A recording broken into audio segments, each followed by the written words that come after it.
Salut l'équipe, c'est le premier First Talk de l'année, First Talk un petit peu spécial parce qu'on part sur de nouvelles bases. Et oui Thomas, le First Talk change un petit peu de visage. Ouais, nouveau présentateur puisque Vanessa a décidé de faire autre chose et d'accepter d'autres projets. Donc on va lui souhaiter d'abord beaucoup de bonheur et beaucoup de réussite dans son nouveau projet, simplement. Bien sûr, et on la remercie beaucoup d'avoir fait partie dès le début de l'aventure First Talk. Ouais. Voilà. Mais en attendant, on va vous présenter le nouveau présentateur parce que c'est un garçon, c'est Thibaut Zelaïa Cabri Qui a failli se blesser, qui a failli se blesser. Mon gars. Élongation direct, saison 1, épisode 1, année 2017. Et on recommence. C'est parti.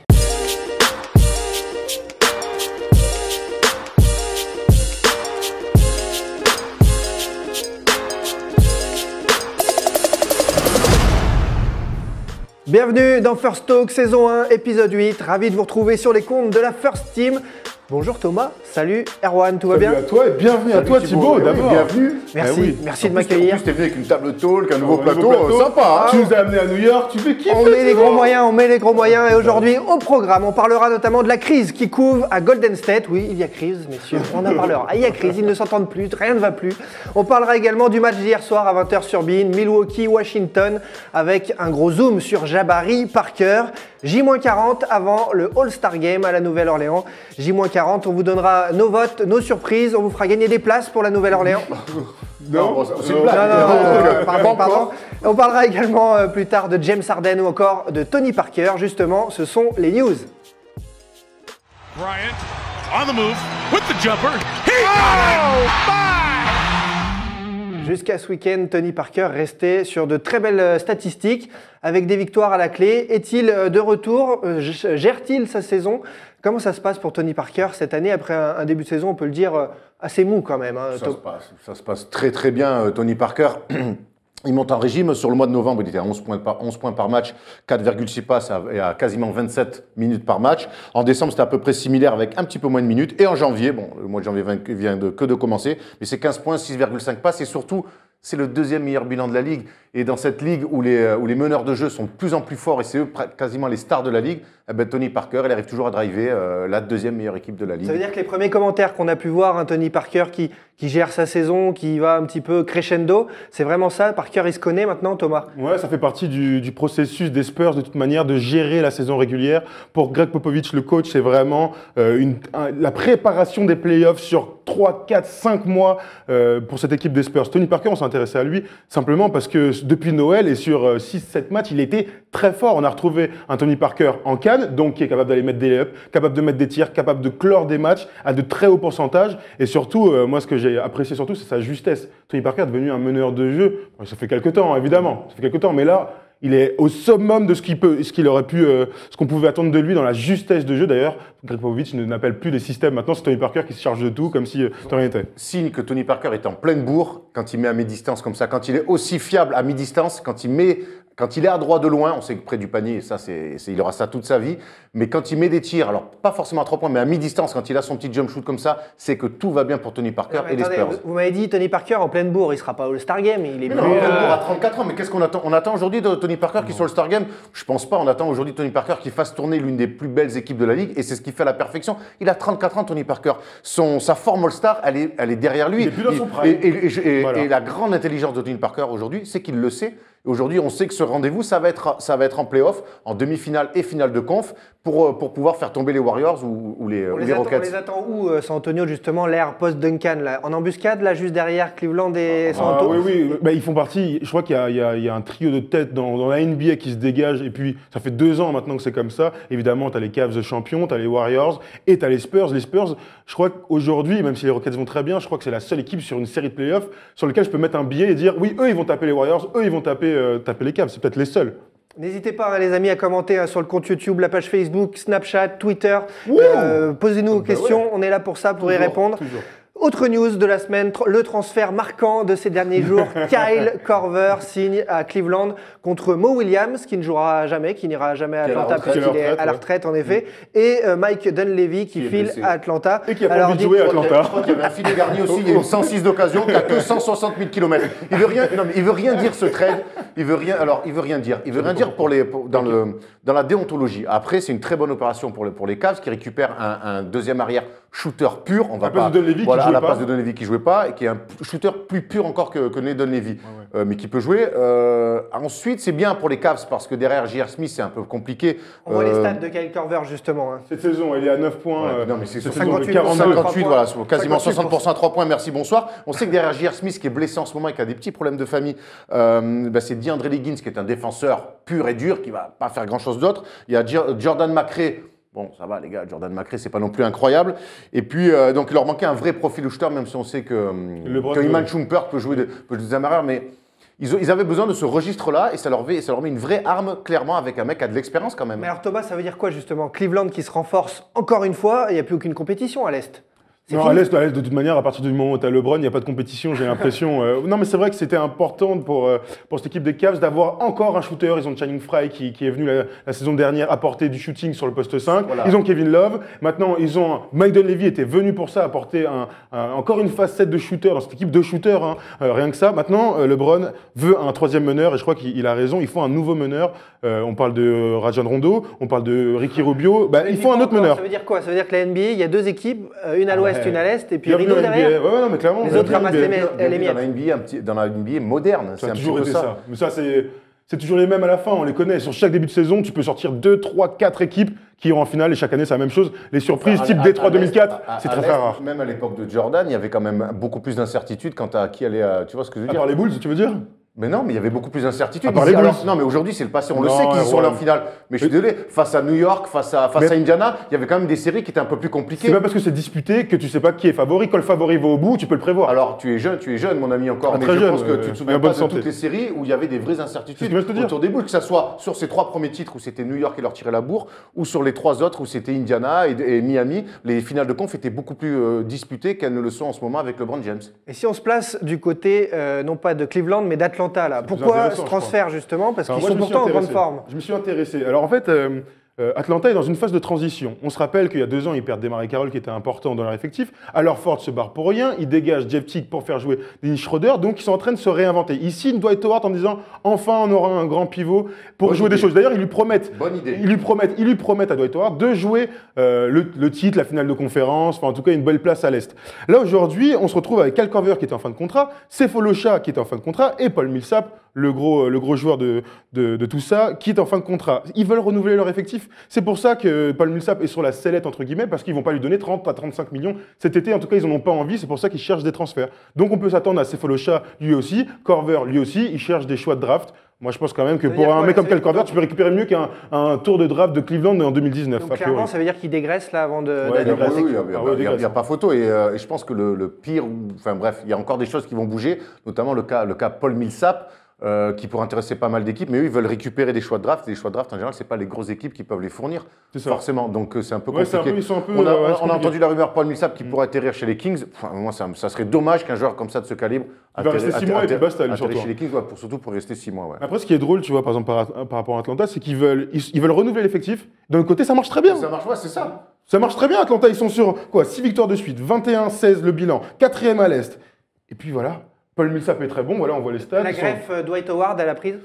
Oui. Ouais, malgré Si, tout, à la oui. prise. Malgré Si, tout, oui. à Oui, la t'as raison. prise, on parle plus de lui en mal en tout cas. Il est joue loin, déjà, il joue, il moins est loin de blessé. faire ses meilleurs stats en carrière, mais au moins il est impliqué dans l'équipe, il leur fait du bien. On sait que ça fait des années, on l'a souvent dit Thomas, qu'il leur manquait un bon tonton nettoyeur de cercle qui prend des rebonds, une vraie dissuasion Ouais, bien sûr. intérieure en défense. Donc voilà, il est en train de, lui c'est pareil, Dwight Howard, il était blessé psychologiquement après son passage aux Lakers, après son passage à Houston. Donc aujourd'hui, il se réhabilite Comme toi un petit peu. un petit peu, mais moi j'arrive pas à me soigner par contre.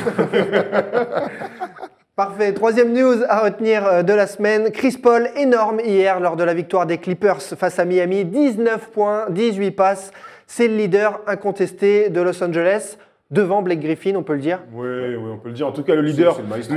ouais, c'est le leader de sa Un ballon franchise. perdu, on peut rajouter. Voilà, donc c'est ça la stat qui est incroyable. C'est qu'il y a allez, moins d'un mois, on va dire, pour rester vague. Il avait fait 20 points, 20 passes décisives, 0 perte de balle. La première fois dans l'histoire qu'un joueur faisait ça. Là, il récidive, en quelque sorte, avec 19 points, 18 passes.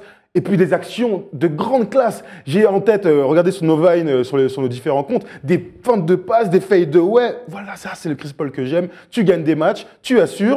et tu nous fais kiffer. T'es bien gentil avec ton Mais travail. oui, mais quand il fait un bon match, il faut le saluer. Quand il est nul, il faut aussi le dire. Attends, mais aujourd'hui, Chris Paul, on sait très bien qu'il est capable de ce genre de prestations. Moi, Chris Paul, c'est autre part qu'on l'attend. Mais moi, sauf que là, on n'y est pas encore. Ouais, ok. Donc moi, je l'attends en playoff, mais les playoffs, c'est en mai. Moi, perso, je suis début Parce que t'as janvier. l'impression que depuis le début de saison, les Clippers Si, progressent. bien sûr. Non, bien sûr que non. Voilà, on est d'accord. Oh, non, bien sûr que non. C'est une galère le bateau des Clippers, on peut le dire. Une galère, je sais pas. Moi, j'ai peur que cette année, Éternel loser. Éternel Ah loser. oui, ça. Pour ça. l'instant, ça- pour l'instant, et j'ai peur que cette année, s'ils font pas un coup en playoff, c'est-à-dire au moins une finale de conf, que ça explose complètement en Il vol. serait temps, on dit ça depuis Il serait temps longtemps. que ça explose, peut-être, Ah ouais. certainement. En tout cas, on a vu la stat, plus de 8000 passes en carrière pour Chris Paul qui rentre dans le top 10 depuis quelques jours dans le Ça, top 10 ça, c'est NBA. significatif. Ça, c'est fort quand même, c'est énorme. On va voir Une petite le photo, tableau. ouais. Chris Paul qui fait partie des très grands. Est-il reconnu à sa juste valeur quand même là-dessus Bah, je pense que oui, parce que très souvent, voilà, là on voit cette petite photo, c'est Bleacher Report, nos collègues américains qui ont toujours des superbes idées. Alors là, voilà, c'est le top 10 des meilleurs passeurs de l'histoire. Alors voilà, Stockton, Kidd, Nash, Mark Jackson, peut-être le moins connu de toute cette histoire-là, avec André Miller. Non mais c'est vrai, Isaiah Thomas, bon bref, et j'en passe, c'est des meilleurs. Est-ce qu'il est reconnu à sa juste valeur ? Oui, malgré tout, parce que très souvent on dit que c'est le meilleur de la ligue. Alors moins depuis 2 ans, mais on a quand même dit pendant longtemps, c'est peut-être le seul meneur avec Derrick Rose en 2011 qui peut porter une franchise, qui peut amener une équipe en playoff, qui peut peut-être faire gagner des tours. Le problème, c'est qu'il gagne pas. Il y a Non mais il y a Steph Curry depuis qui ouais, s'est c'est quand même depuis émancipé. 2-3 ans. Et Mais sur le Westbrook, principe, ouais, ouais. ils sont quand même, c'est très très rare d'avoir des meneurs, à part depuis ces dernières années, d'avoir des meneurs qui peuvent porter des équipes. Ben oui, non, Normalement, mais c'est alors, les joueurs vrai, intérieurs, les regarde, ailiers, il y a- les arrières. Mais le problème, c'est qu'il a vu quand même pas mal de mecs passer, le rattraper, voire le dépasser. Parce qu'après, lui, il est- Harden, Westbrook. Alors, c'est pas la même génération, mais il a vu des mecs passer devant lui, faire des finales de conférence, ce qu'il n'a jamais fait. Et je crois qu'aujourd'hui, alors, il est reconnu à sa juste valeur. Oui, mais aujourd'hui, ce qui lui manque, alors très bien, il va faire des stats individuelles, mais ce qui lui manque, c'est un petit peu la récompense collective. Et puis il est arrivé peut-être un peu 15 ans trop tard. C'est un meneur presque à l'ancienne, pas assez Ouais. marqueur. Je crois que quoi qu'il arrive, quelle que soit l'époque, il aurait été très fort. Parce qu'il ne faut pas oublier Moi, que c'est je un crois super joueur. Moi, je crois surtout Ça, que ce qui lui manque, c'est un vrai coup en playoff. Au moins une ce finale de conf. Il a même c'est- pas fait une finale Non, mais de c'est conf, ce qu'ils c'est avaient dingue. fait en battant les Spurs, ce qu'il avait commencé à faire en battant les Spurs. On s'est dit, ça y est, enfin. Et en fait, le tour d'après, on se souvient, c'est 3-1 face aux Rockets. Et ils choquent de fou. Et ils perdent 4-3 de manière encore maintenant inexplicable. Et ça lui colle à la peau. La suite des news, on va parler d'un autre meneur qui lui cartonne. Il pourrait aller aussi en finale de conférence. Il est on fire, James Harden. 40 points, 10 rebonds, 11 passes, victoire face aux Raptors hier soir. 8 victoires d'affilée pour les Rockets. Alors, première question, où s'arrêteront-ils les Rockets? What a player, what a team. Où est-ce qu'ils vont s'arrêter? C'est une bonne question. C'est une équipe quand même qui déroule ces derniers temps, mais qui reste surprenant. Personne ne les imaginait dans le top 3, voire même titiller les Spurs à la deuxième place de la conférence Ouest. James Harden joue à un niveau incroyable. On l'a dit très souvent ici, il a trouvé son coach, il a trouvé le style de jeu parfait pour le mettre en valeur, et il nous sort quand même des stats à 27,8 points, 11,7 passes, 8,1 rebonds, 10 triple-doubles sur la saison, donc il est juste derrière Russell Westbrook. Et James Harden, il est en pleine possession de ses moyens, en confiance absolue, et il fait briller toute son équipe. Là, le premier mec qui me vient, on en parlait ce matin dans la matinale, c'est Montrezl Harrell, qui nous a sorti encore un match à 28 points, 12 sur 13 au tir. Enfin, voilà, il fait briller tout le monde autour de lui. Ce qui est énorme avec James Harden, c'est qu'il arrive à ce qu'on parle ces derniers temps presque plus de lui que de Russell Westbrook, qui est en train de réaliser une saison historique en triple-double.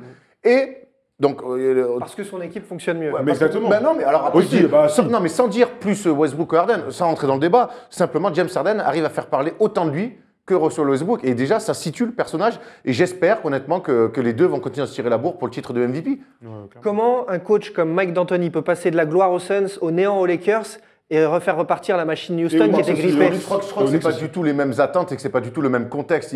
C'est toujours quand même plus simple quand on récupère une équipe en fin de perte, vie, ouais. au bout du rouleau pour insuffler quelque chose de nouveau. Je pense que les Rockets restaient ils avaient fait il y a 2 ans finale de conf, il y avait beaucoup d'attentes. L'année dernière, McHale se fait couper, il se retrouve avec un coach quand même plus que rookie, le fils Biggerstaff là qui faisait la fête avec eux. C'était un petit peu centré l'année dernière C'est sympa, à ça, Houston. faire la fête Ouais, ensemble. d'accord, Ouais. mais ça marche pas après sur Pour le gagner des terrain. matchs, c'est Pour compliqué, gagner des ouais. matchs, c'est un peu plus compliqué. Et cette année, Mike D'Antoni est arrivé à remis de sa rigueur, de la discipline et surtout un style de jeu où les mecs s'éclatent. Voilà. Tu as raison, et pour revenir sur ce que tu as dit, donc il y a eu échec aux Lakers puis aux Knicks. Parce que aussi. Attends, c'est différent. Alors juste sur les Knicks, Thomas, Ah, mais je tiens à dire, il avait mis des choses en place et Vas-y, c'est le vas-y. transfert de Melo qui le met dedans. Laisse-moi finir, Voilà. je vais au bout. Voilà pourquoi ça ne marchait pas. Pourquoi? Parce qu'il y avait Steve Nash à Phoenix, un meneur de jeu. James Harden est meneur de jeu à Houston. Ça marche. Kobe n'est pas meneur de jeu, Melo n'est pas meneur de jeu. Donc à partir du moment où tu n'as pas ton plus fort joueur de l'effectif, c'est pas un meneur de jeu qui a la balle tout le temps pour prendre des pick and roll, le système d'Anthony ne marche pas. Et on se souvient que Jérémy à New York avait explosé sous les ordres de Mike D'Antoni. Absolument. C'était le mot de la fin pour ces news. On finit donc les news et on passe directement au match d'hier soir. Milwaukee-Washington, la bataille de l'Est pour la 8e place. They do have a timeout. Decide not to use it. Curry, way downtown. Bang! Orphelin du Greek Freak Giannis Antetokounmpo. Ouais, Comme ça qu'on dit. Pas facile. Il a l'air plus que toi. Hein. Milwaukee a baissé pavillon à domicile face à Washington, 107-101. Comment c'était, les gars? Vous étiez, je sais que vous étiez sur Snapchat à ce moment-là. Déjà, on était un peu déçus que notre ami ait la diarrhée, hein, parce qu'il faut quand même commencer par ça. Notre ami Giannis était illness, tu vois, il était un peu malade, petite fièvre. Sponsorisé par Smecta. Imodium. Donc déjà, c'est la grande info de la soirée, c'est qu'une heure avant le match, il n'y a pas de Giannis. Évidemment, notre pari hier a un peu foiré. On a continué à parier sur les Bucks en pariant sur un Jabari Parker des grands soirs. Malheureusement, voilà, sur le match d'hier, bonne première mi-temps des Bucks, qui est très bien, des bonnes rotations défensives. Il y a quelque chose dans cette équipe, mais il leur manquait leur star. Et derrière, John Wall a commencé à dérouler. Bradley Beal a été bon. Qu'est-ce qu'on a vu encore? Markieff a été très bon.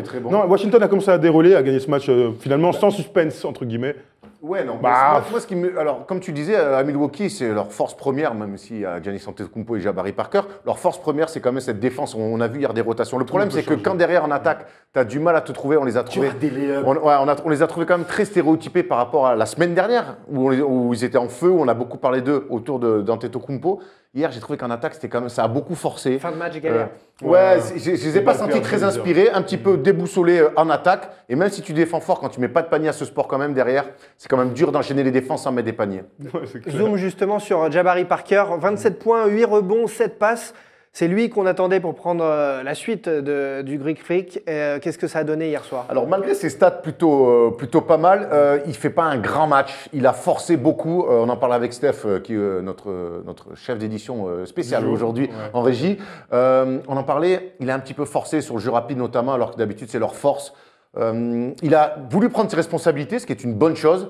Mais il est un petit peu forcé, on sent quand même que pour l'instant c'est un lieutenant et c'est pas encore un leader. Jabari Parker, c'est un Pippen, c'est pas encore la star, il sera numéro 2. Le truc c'est qu'il joue à côté d'un mec qui est extraordinaire et ça faut pas enlever du mérite à lui d'être numéro 2 à côté d'un super fort. Moi je pense quand même que Jabari Parker il a non seulement le potentiel mais il prouve déjà aujourd'hui que c'est un top joueur de la NBA. Il tourne quand même à plus de 20 points d'ailleurs, voilà, merci c'est ça. Oh j'aime quand ça se passe comme ça. Plus de 20 points, plus de 5 rebonds, 2,5 passes, on se souvient que sa saison rookie. Tom. Oui vas-y attends, je les regarde, 49% au tir, 40% à 3 points pour un mec qui est censé ne pas avoir de T-jeu. Donc super progression. Ça c'est comme sa 3e saison dans la ligue. On se souvient 21 ans. 21 ans, on se souvient de sa saison rookie complètement tronquée à cause des croisés. Je sais à quel point c'est compliqué de revenir. Croisé, il est mieux revenu que toi apparemment. Ouais, clairement. Croisé après 25 matchs la première saison.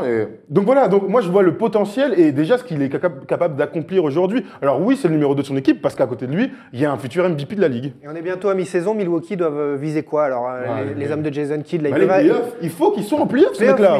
Playoffs, ils vont y être. À l'Est, c'est faible. Non, pas sûr. Regarde, tu vois, la semaine dernière, ils gagnent au buzzer. Ils gagnent au buzzer, ils sont 6e. On se dit mais ça y est, ils sont partis, nana. Et finalement, derrière, ils perdent à domicile contre les Knicks au complet. Ils perdent face à Washington, ça fait 2 défaites à domicile et ils sortent du top 8. Donc ça va très vite et c'est une équipe, n'oublions pas, il y a 2 ans, qui avait énormément progressé, qui avait fait un premier tour de playoff face aux Bulls. On se disait, putain, l'avenir leur appartient. L'année dernière, complètement dans le trou, ils ratent les playoffs. Donc, ils ont besoin de faire les playoffs. Il ne faut pas qu'ils se trompent d'objectif, c'est être dans les 8, jouer des matchs de playoffs. C'est comme ça qu'on apprend et qu'on progresse. Hier, ils sont tombés en plus sur un os nommé Marcin Gortat. Je voulais juste saluer les internautes qui n'arrêtent pas sur YouTube de nous montrer ce Marcin Gortat, 7 points, 12 rebonds. Dès qu'il y a un mec un peu rasé et qui a une barbe, on dirait qu'il me ressemble. Alors arrêtez avec vos vannes faciles, s'il vous plaît. Non, mais je l'accepte. Il y a un cœur derrière ça. C'est Monsieur Monclar qui a commencé à sortir cette vanne. Quelle bonne vanne. C'était une bonne vanne il y a 5 ans en vrai. Non, mais ça veut dire que je ressemble à tous les mecs rasés qui ont des barbes. En fait, on se ressemble. Exactement. Okay, t'inquiète pas, nous on t'aime. Allez, c'est l'heure du grand débat de ce First Talk. Est-ce la crise à Golden State? Wow, here we go. Uh-oh. He went right over to Bryant. Continuez de poster vos réactions sur Twitter, Facebook, YouTube, Snapchat, sur le mur de votre cuisine où vous voulez, on s'en fout.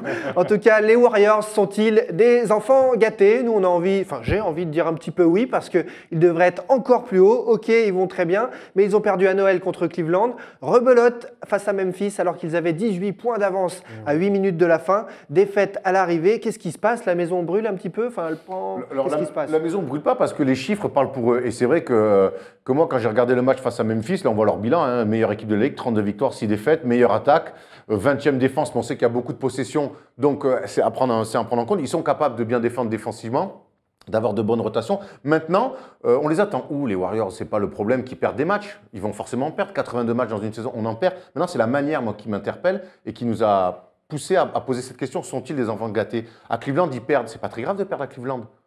Par contre, ce qui est grave, c'est la manière. C'est quand tu mènes de 8 points, c'est tomber dans la facilité. C'était un match de très haut niveau avec une vraie intensité. Et comme ils ont dominé, qu'ils ont mené, ils sont tombés dans une forme de facilité. Et je vous renvoie au final de l'année dernière, mené 3-1. Pareil, ils sont tombés un peu dans la facilité. Et rappelez-vous cette passe dans le dos de Steph Curry qui est l'image de peu importe ce qui se passe, on est facile. Alors c'est un peu la qualité de leurs défauts. Et là, face à Memphis, pareil, ils sont pas dans un mauvais soir. Ils sont pas dans un mauvais soir. Ils sont juste au moment où ils mènent, ils dominent. Et derrière, il n'y a personne qui est capable, quand Memphis revient, qui durcit un peu, il n'y a personne qui est capable de dire, à part Draymond Green, de dire hey, stop, on met la balle là, on joue un système et tout. Donc voilà. Puis c'est pas clair aussi dans cette équipe. Je vais vous poser la question, c'est Curry ou Durant la star? Il faut une star, il faut le leader. Alors oui, malgré tout. En fait, on se pose cette question. On voit les stats. Alors Kevin Durant était à 25,9 points, 8,8 rebonds, 4,6 passes. Facile, hein. Et Steph Curry était à un peu moins de 25 points, 4 rebonds et 5,8 passes. Les deux tirent à peu près autant de tirs par match.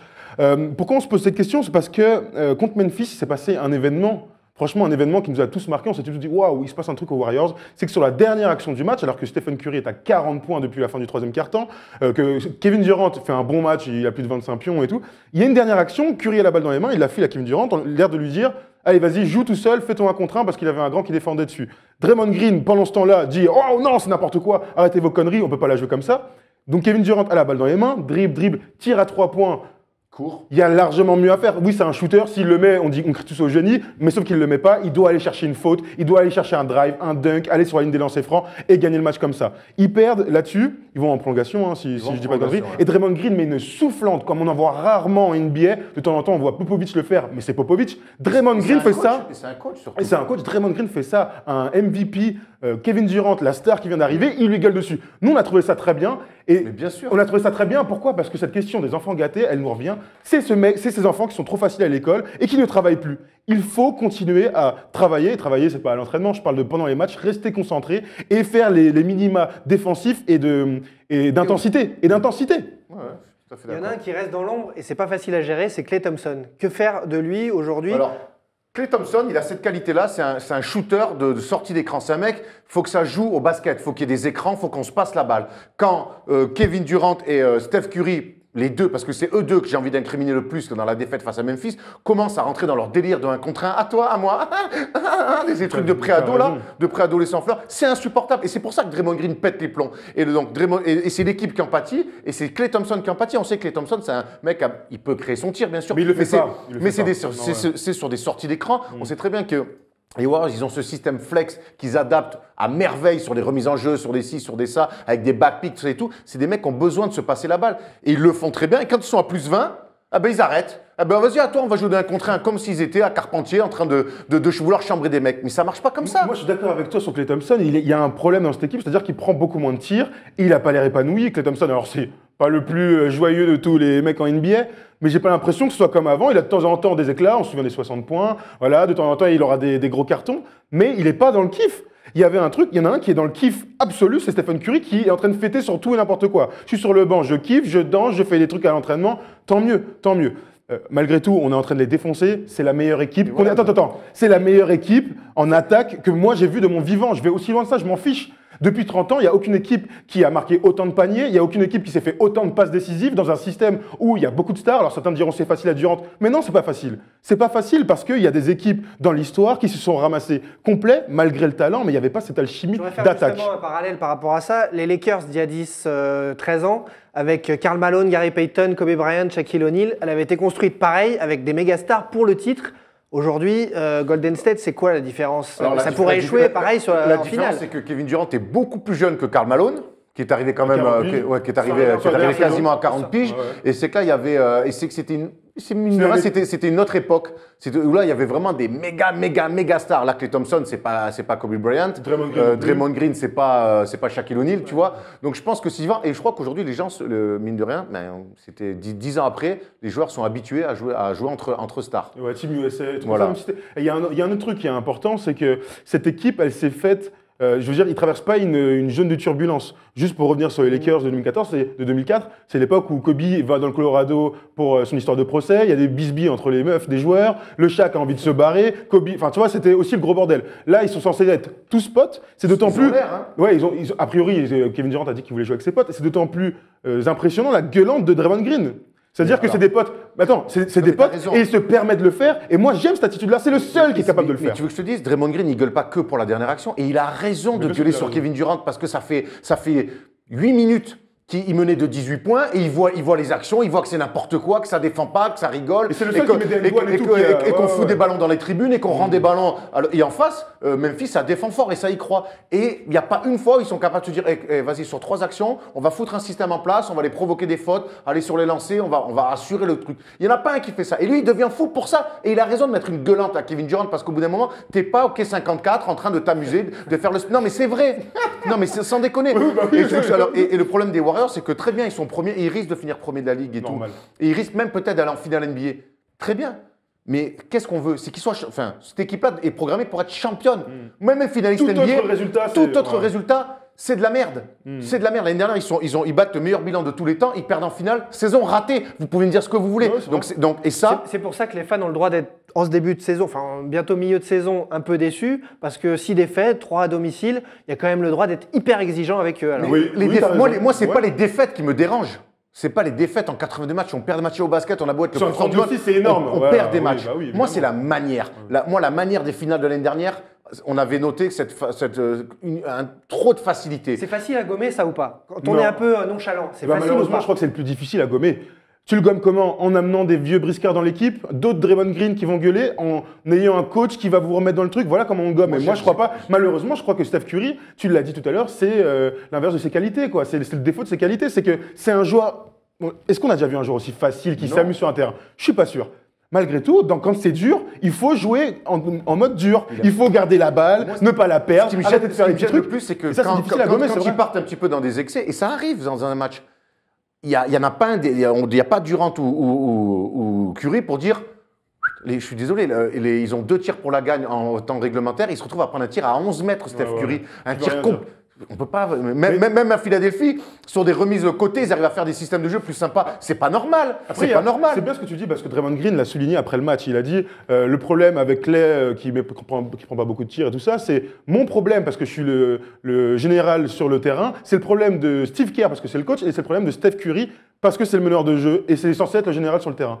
Steph Curry, c'est pas un général de terrain. Il a perdu son côté meneur, il a commencé en étant meneur et tout. Et là, il est beaucoup moins. Il joue vraiment deuxième arrière et il a du mal à peser sur un match sur le tempo. C'est-à-dire que s'il met pas de points, Steph Curry, t'as l'impression qu'il est pas sur le terrain. Et ça, c'est un truc à gommer, comme tu as dit tout à l'heure. Surtout, le sentiment d'urgence, se dire, bon, là, c'est un peu chaud, ils reviennent à 8 points, on était quand même à plus 20, on va provoquer des. Et ça, il est incapable de le faire. Il est dans le kiff permanent. Parfait. Bon, Stephen Curry est capable d'artiller au milieu de terrain, on le sait. Mais il y en a d'autres qui artillent à l'Oracle Arena. Ils s'appellent les Harlem Globetrotters. On va voir les images. Ils étaient sur le toit de l'Oracle Arena d'Oakland. Et vous allez voir qu'ils ont encore fait le spectacle avec des centaines de milliers de vues à la clé sur YouTube. Ils aiment bien tenter des trucs un peu improbables. Hein. Regardez, Ils ont cette petite musique. Ils ont encore réussi leur coup. C'est pas Be Happy? Be Happy. Non, c'est rien à voir. T'es sûr? C'est plus proche de Je danse le Mia que de Be Happy. Allez, dedans. Combien d'essais, on veut savoir? Une prise. Non. T'imagines? Ça ferait chier de monter là-haut. Avec le temps que tu mets pour monter là-haut, shooter une fois, redescendre. Hein. Les Harlem Globetrotters nous font kiffer quand même la plus vieille équipe de basket au monde ou pas? C'est une bonne question, j'en ai aucune idée. Depuis 1947. De la folie des Harlem Globetrotters à la folie du All-Star Game J-40. Le All-Star Game, c'est tout de suite. Get up, it's time to slam now. We got the real jam going down. Welcome to the Space Jam. J-40 avant le All-Star Game à la Nouvelle-Orléans qui sera sur le parquet. Les internautes sont invités à voter depuis 15 jours. Erwan, Thomas, vous avez vous aussi fait vos choix. Présentez-les-nous. D'abord, Erwan. Allez. Ouais, vas-y, Erwan, Commence vas-y, avec moi, parfait. Alors, on va commencer avec la conférence Est. Il me semble. Ouest. Ah, d'accord, on fait l'inverse. Ouest de mémoire. Merci Erwan pour le conduit. Normalement, on fait toujours l'Est en premier. Alors, on va commencer avec l'Ouest. Alors, moi, je mets bien sûr. Un peu de calme, c'est du sérieux. Je démarre avec forcément avec deux arrières, deux meneurs, même Russell Westbrook, James Harden, qui pour l'occasion du All-Star Game, je le remets en deuxième arrière, il m'en voudra pas. Lequel? Donc James Harden. Ah ouais, moi je mets Harden meneur. Si tu veux. Bref, Kawhi Leonard forcément pour le bilan des Spurs qui doivent être représentés. Kevin Durant, même si on vient un petit peu de le découper en rondelles sur l'attitude, mais quand même son équipe a le meilleur bilan de la ligue et lui il fait des stats monstrueuses. Et je mets DeMarcus Cousins parce que c'est un All-Star Game et que c'est le meilleur pivot de la ligue. Donc je veux voir le meilleur pivot de la ligue au All-Star Game et je le mets dans mon 5 pour l'ensemble de son œuvre, que ce soit du bon côté ou du mauvais côté. J'ai envie de voir des personnages un peu à la manière du Shaq. Tu mets des coups de poing dans les chaises pour le All-Star Game. C'est le meilleur pivot de la ligue de Marcus Cousins. Individuellement, sans problème. Au niveau des stats. Au niveau des stats. Ah oui, non, individuellement, c'est le meilleur pivot de la ligue, sans problème. Après, il y a tout un problème de comportement, il y a tout un problème de franchise autour de lui. Est-ce que c'est lui le fautif? On a déjà eu ce débat. Ou est-ce que c'est sa franchise qui ne met pas à disposition les choses? On pourra en parler des heures. Mais aujourd'hui, DeMarcus Cousins est un pivot. Ça fait des années qu'on n'a pas vu ça. On s'enflamme beaucoup pour Joel Embiid, à raison.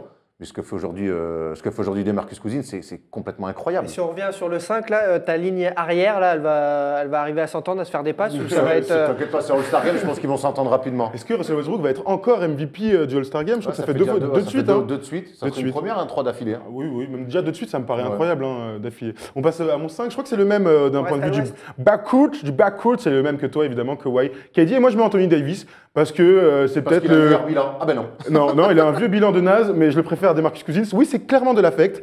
Et c'est peut-être le meilleur poste 4 de la ligue actuellement. Tu vois, je fais comme toi, Erwan. Poste 4-5, et clairement, il est un peu dans les choux, mais le All-Star Game, c'est un vote de fan. Et moi, en tant que fan, je mets Anthony Davis. Bon, vos pronos, ils vont se rapprocher de ce qui va tomber, là. C'est normalement là. Pour l'instant, il y a Zaza Pachulia qui est dans le. C'est vrai qu'il faut revenir. D'ailleurs, les internautes nous en ont parlé dans les commentaires.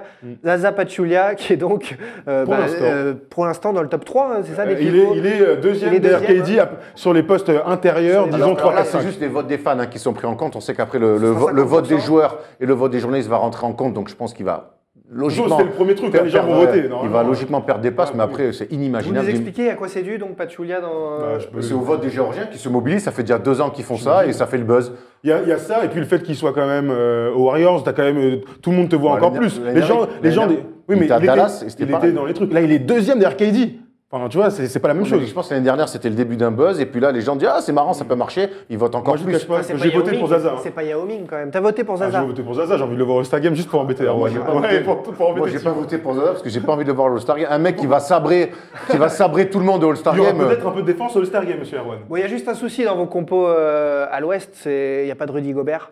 Enfin, vous êtes français, messieurs, quand même. Il n'y a pas Rudy Gobert. Et s'il y est, on espère que ça sera dans les remplaçants. Ça serait déjà une énorme. Rebonds, il est sur une très belle saison et un des meilleurs défenseurs de la ligue. Bien sûr. Vous auriez pu cocorico, quoi. Non, parce que déjà, s'il y a un mec du Jazz qui doit y être, et je pense qu'il y en aura un, c'est Gordon Hayward. On a du mal à imaginer 2 représentants du Jazz au All-Star Game. Après, Rudy continue de progresser, c'est encore un jeune joueur. Je ne doute pas qu'un jour, il pourra y être. Mais aujourd'hui, le leader du Jazz, contrairement à ce qu'on peut des fois lire, ou voir, c'est Gordon Hayward. Et s'il y a un mec du Jazz qui est appelé au All-Star Game, ça sera Gordon Hayward. Il y a 2 choses sur Rudy Gobert avant d'enchaîner. C'est que la première, c'est que c'est la première fois qu'on se pose réellement la question de ce qu'il peut y aller. Et les gens qui disent oui, je vais pas les prendre pour des fous. Mine de rien, c'est le meilleur défenseur à son poste et ça peut lui valoir une sélection All-Star Game sans truc à terme. Et deuxième truc, c'est que Zaza, il est dans le truc. Nous, en tant que Français, on a aussi le droit de le pousser un peu pour le kiff. Non, mais tu vois, nous aussi, on a le droit aussi de voter. Donc, votez Rudy Gobert sur Twitter, sur Facebook. Mais pourquoi lui, il y serait pas dans le 5 du All-Star Game grâce à nos votes? Et juste un mot pour finir sur l'Ouest, pas de Steph Curry de chacun de votre côté, c'est normal parce que. Mais il sera, je pense. C'est normal. Il est juste pour le moment derrière ce que font Westbrook, Harden au niveau. Les deux MVP de la saison. Eux, ils sont stratosphériques. De toute façon, c'est tout. Après, on n'a aucun doute sur le fait qu'il y sera. Allez, on poursuit sur vos choix à l'Est. Erwan, le choix à l'Est, Raconte-nous. Mon choix, moi j'ai fait Isaiah Thomas, tout simplement à Boston, qui est le meilleur meneur à l'Est sans problème, avec des stats monstrueuses, et une équipe de Boston qui est solide 3e. D'ailleurs, il y a bientôt un match face à Toronto qui va être sympa. Justement, Toronto avec DeMar DeRozan, gros début de saison, il s'est un petit peu calmé par la suite, mais pour féliciter, pour valider l'excellent début de saison des Raptors, qui d'autre que DeMar DeRozan. Calories peut-être. Pardon, excuse-moi, vas-y, continue. James Harden n'est pas d'accord avec toi. Giannis Antetokounmpo, donc hier qui avait la chiasse, mais ça n'empêchera pas d'être All-Star Game pour moi. Énorme, il explose complètement cette saison. Il pourrait être dans toutes les catégories statistiques, que ce soit meilleur défenseur, meilleure progression, MVP. Il est tout simplement incroyable et son équipe. C'est vrai qu'elle est sortie des 8, ça fait un peu chier.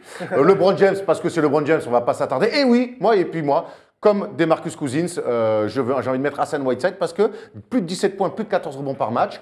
C'est un mec qui assume son gros contrat et puis c'est le meilleur pivot de l'Est. Et comme j'ai pas envie de voir des 5 majeurs avec 3 meneurs et 2 ailiers. J'ai envie de voir. 3 meneurs, tu peux pas, mais 2 meneurs. Voilà, j'ai envie de voir un pivot. Meilleur pivot de l'Est derrière Joachim Noah. J'ai envie de voir des pivots. En fait, j'ai pas envie de voir un basket qui meurt sans pivot. Donc voilà, je veux voir des pivots. Lui, il est aérien, il met des dunks, il met des contres. Donc ouais, il a largement sa place dans le All-Star. Et en plus, il est marrant. Oui, c'est vrai, il est marrant. On passe au mien. Le choix de Thomas à l'Est. Alors moi, la différence sur le poste de meneur, j'ai pris Kyrie Irving pour récompenser non seulement ses finales immenses, mais en plus le kiff incroyable qu'il nous provoque à chaque sortie, les crosses, les tirs au buzzer, les trucs. Je lui récompense pour le super match contre les Warriors à Noël, bref, incroyable. DeRozan sur le poste 2, évidemment. Giannis, LeBron et Jojo Tonton Bale, ma man. Tu vas aller au All-Star Game, tu as un bilan kata, mais tu vas aller au All-Star Game, mon ami. Toi là, le Camer. Voilà, Jojo Embiid va aller un truc. Donc il a plus de 19 points, 7 rebonds pour un rookie et surtout un mec limité en minutes. Joel Embiid, parce que c'est ce que j'ai dit tout à l'heure, c'est un vote affectif. Je m'en fous du mérite. Là, c'est l'affect. J'ai envie que Joel Embiid, non seulement il casse des gueules, mais en plus il fait kiffer. On en parlait tout à l'heure dans le All-Star pour All-Star. C'est mettre le meilleur sur Twitter, tu veux dire. Et donc pas de mec de Boston représenté qui est 3e quand même. Dans le 5 majeur du All-Star Game, mais Isaiah Thomas sera dans ma sélection des 12 sans aucun problème. J'avais envie de mettre Kyrie Irving, parce que Kyrie Irving c'est peut-être le meilleur meneur tout simplement de la ligue, je m'en fiche, parce que lui il va en finale NBA, il est clutch. Votre choix dans vos boules de cristal, qui pour succéder à Westbrook, MVP du All-Star Game alors ça, c'est la question piège horrible. Ouais, non, mais faut balancer. Isaiah Thomas qui est dans une forme incroyable, qui est un énorme scoreur, il est capable de marquer en très peu de temps. Donc pourquoi pas, si l'Est le remporte, victoire de l'Est avec pourquoi pas Isaiah Thomas qui est scoreur, qui est dans une forme incroyable. Et je vous dis, sur 20 minutes, il peut prendre tellement feu que ça peut aller très vite. C'est difficile. Pourquoi pas Westbrook? L'Ouest ou l'Est d'abord? Moi, toujours l'Ouest. Au hasard, toujours l'Ouest et Erwan, toujours l'Est. Moi, je vais mettre Westbrook parce que tu l'as dit, c'est pour cette qualité. Il a mis quand même 40 points l'année dernière, ou 42 points ou 41 points. Il est capable de mettre du tir, des gros dunks. Il va laisser 2 fois MVP d'affilée. 3 fois MVP s'il gagne. Je crois que la NBA n'est pas super fan après de tout le temps remettre le trophée au même. Après, c'est le meilleur, c'est le meilleur. Il y a un dernier truc que je voulais dire dans mon 5. Je voulais mettre Kevin Love. Mais finalement, je vais mettre un pivot. Mais Kevin Love mérite et je pense qu'il sera dans le 5 du All-Star Game. Vous verrez, il a plus de 22 points, 10 rebonds. Il est bien placé aussi dans les votes. En effet. Il est très bien placé. Dernière partie de l'émission. All-Star, pas All-Star. In overtime, and Michael has the ball, again guarded by Shawn Marion. The fadeaway. Leur top, leur flop de la semaine, c'est tout de suite. D'abord, Erwan, top et flop. Moi, mon top, on commence avec les All-Stars. Ce qui a été All-Star, c'est l'annonce de Matt Bonner pour annoncer sa retraite. C'est tout simplement magique. On a la vidéo et n'hésitez pas à la lancer, les mecs. C'était génial. I'd like to thank everyone for coming for the big announcement. So without further ado, New Hampshire's finest, Matt Bonner. Wait a second. Matt Bonner has a big announcement? I thought it was Matt Damon. Come on, let's get out of here.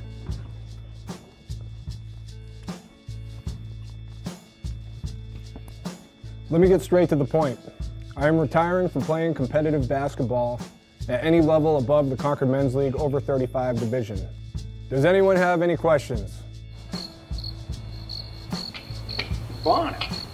Thought he retired years ago. Huh. In the absence of any questions, I have prepared a video statement.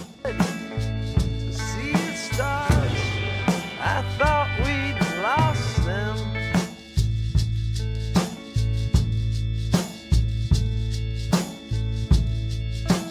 Thank you from the bottom of my heart. And please remember me for what I did best.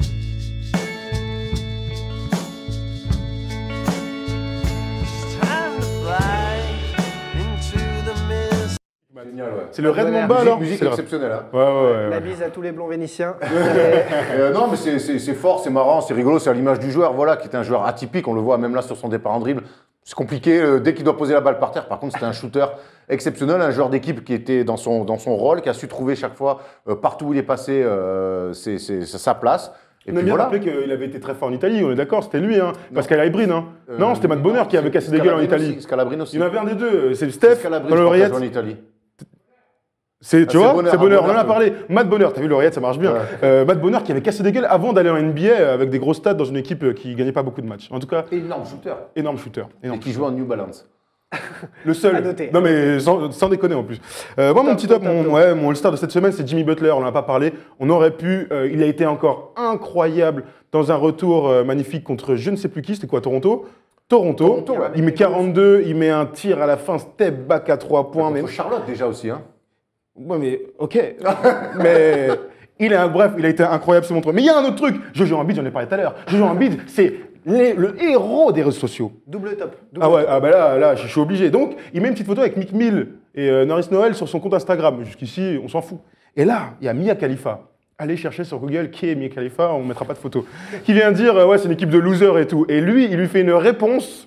Je sais même pas si je peux le dire. Non. Mais bref. Moi, je te dis que tu peux pas le dire. Mais il faut quand même l'expliquer aux gens qui doivent Bon, bref, comprendre. en gros, il lui dit, venant d'une fille qui a vu Autant d'heures de vol. Ah ouais, bien. Des kilomètres de, voilà. De vol. De vol. Bref, réponse extraordinaire de mon ami Jojo Embiid. J'ai hâte de te rencontrer, mon grand. C'est pour bientôt, la rencontre, elle est Ouais, prévue. bah, c'est prévu. Hein. On voit ça avec l'NBA en ce moment.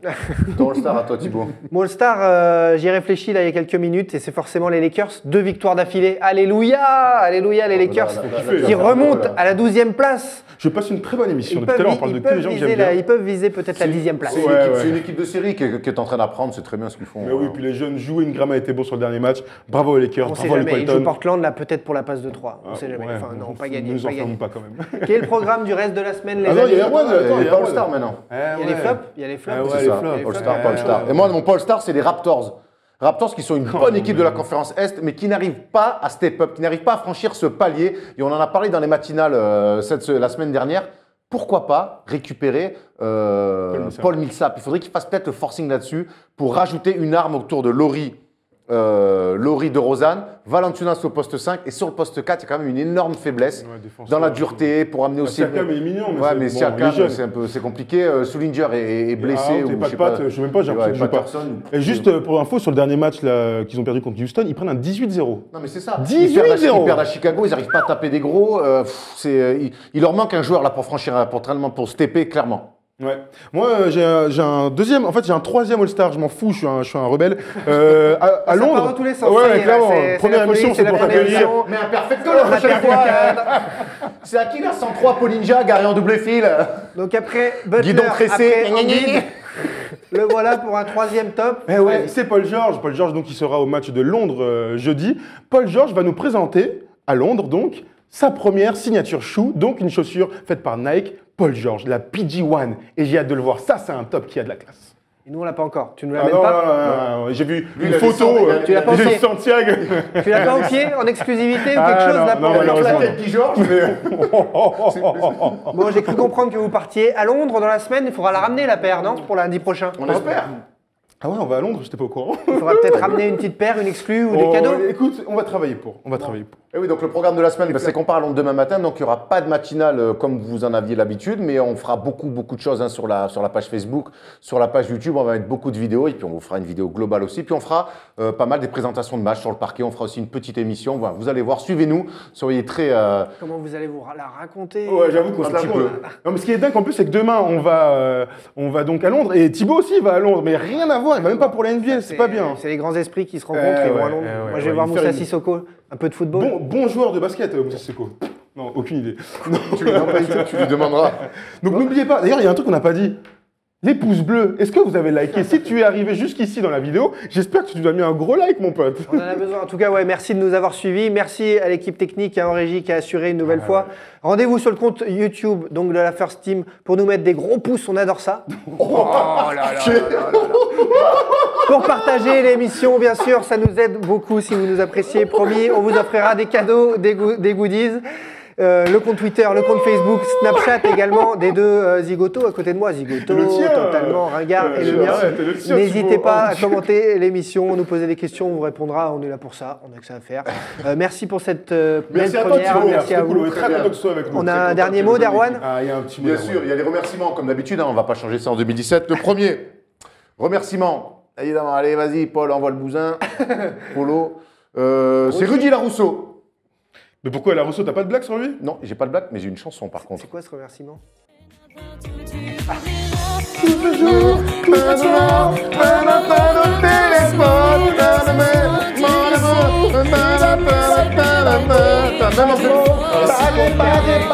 Même en 2017, ça marche encore Larousseau. C'est pas possible.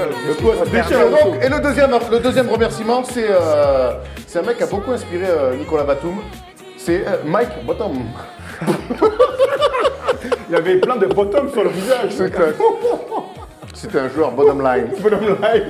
Merci à tous de nous avoir suivis. Merci Merci Thomas. à vous les gars. Merci à toi. On se Thibaut. retrouve lundi prochain à First Talk. Et ouais, first talk lundi Partagez. prochain. Mettez-nous des pouces. Salut l'équipe. Salut les gars.